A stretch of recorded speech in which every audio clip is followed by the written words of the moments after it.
What is grace? Grace is undeserved kindness. Undeserved kindness. It's when God gives you what you need, not what you deserve. If we all got what we deserved, we wouldn't be here. The fact is, God says, I give you what you need, not what you deserve. Grace is the fact that God knows every dumb mistake you're going to make in life, and he still chose to create you. He knew all the times you were going to disobey him, and he still chose to create you. That is the grace of God.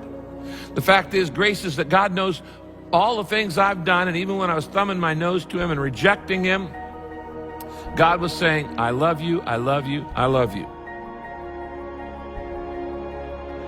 God, who expresses his grace toward us in so many ways. Now let me define grace. Grace is God's goodness and kindness that is manifested toward us, that has nothing to do with how much we're worth or whether we deserve it or not. Has nothing to do with the fact that we merit it.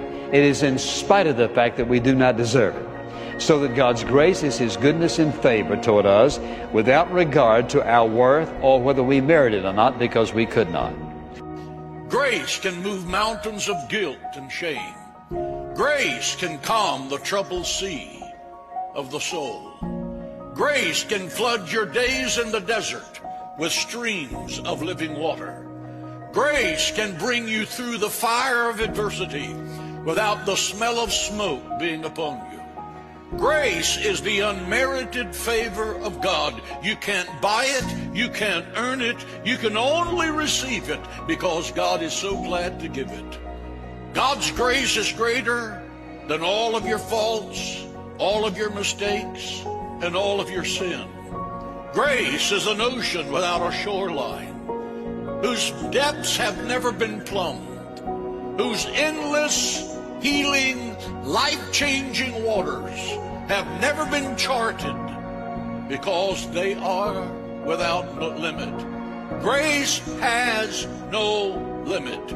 And you need to realize that whatever your case is, whether it's abuse or rejection or abandonment or betrayal, or the death of someone that you love, or the loss of someone you love, or the loss of a job, a place where you felt like you would retire, or you're a single parent, or you're taking care of elderly parents.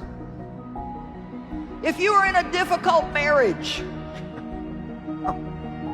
and you say, I believe God wants me to stay, then honey, let me tell you, you can stay with a smile on your face and a spring in your step. And if we will, in our situations, continue to do what's right by the grace of God, God will always come through and take care of our situations. Whether you need a babysitter for your dog, or somebody to help with your elderly parents, or you need help because you're a single parent, or whatever it is that you need, God will come through for you if you just, and please don't take this wrong, but you got to not feel sorry for yourself, not murmur, not complain, not grumble, not think that you're a special case that gets a special dispensation. But you say, I am a special case, but I get a special grace, so I don't have any right to look at myself any differently than anybody else, because God's grace is sufficient for my weakness, and it will strengthen me and enable me to do whatever I need to do. What is grace? Grace is unearned favor. What's the favor? God's ability. If you want a definition of grace, so many thinking that it's just unearned favor. But that's how you get grace. If I say, hey, so-and-so, come on up here, I need a favor. He's going to come up here, stand up here and go, what favor? And then I tell him. So when you look at God's grace, it is an unearned favor. It is God's ability. You and I have a choice today. We can live in our strength. We have all learned to use our wisdom, our strength, our giftedness, our abilities, and we become quite confident in them. But as you begin to walk out the supernatural future that God has for you, you will not be able to fulfill it in your natural ability, which is why Ephesians chapter 6 and verse 10 says, be strong in the Lord and in the power of his might, because most Christians are strong in themselves and in the power of their gifts. Most Christians never make the transition from their strength, their power, their skill set.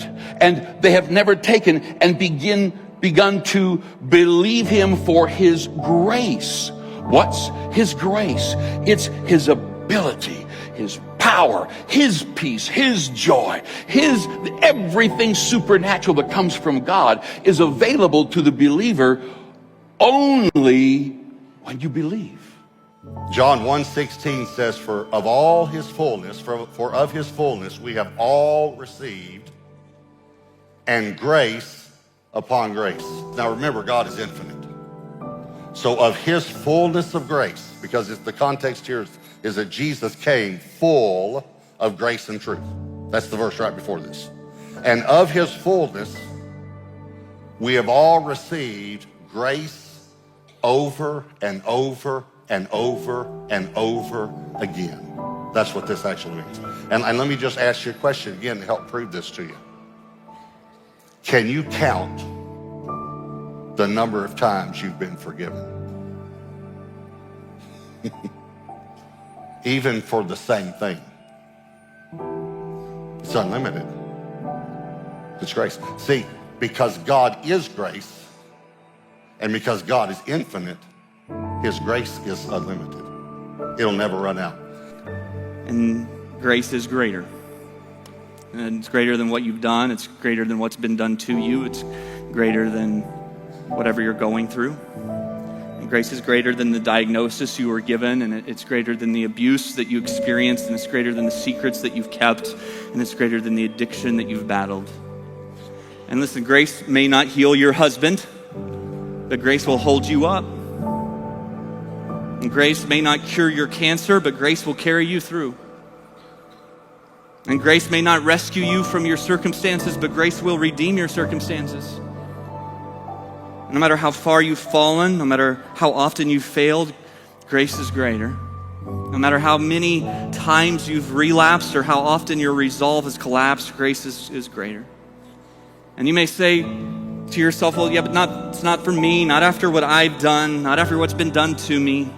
But grace is greater than whatever you've done, not because of anything you'll do, but because of what Jesus has done for you. So grace is powerful enough to erase your guilt, and grace is big enough to cover your shame, and grace is real enough to heal your relationships, and grace is strong enough to hold you up when you're weak, and grace is sweet enough to cure your bitterness, and it's satisfying enough to deal with your disappointments, and grace is beautiful enough to redeem your brokenness. And you may have given up on grace. Hey, grace has not given up on you. His grace is chasing you down, and his grace will help you up. So no matter what your story has been, and no matter what you've done or what's been done to you, no matter what your life has become, then the story of your life can still be grace is greater.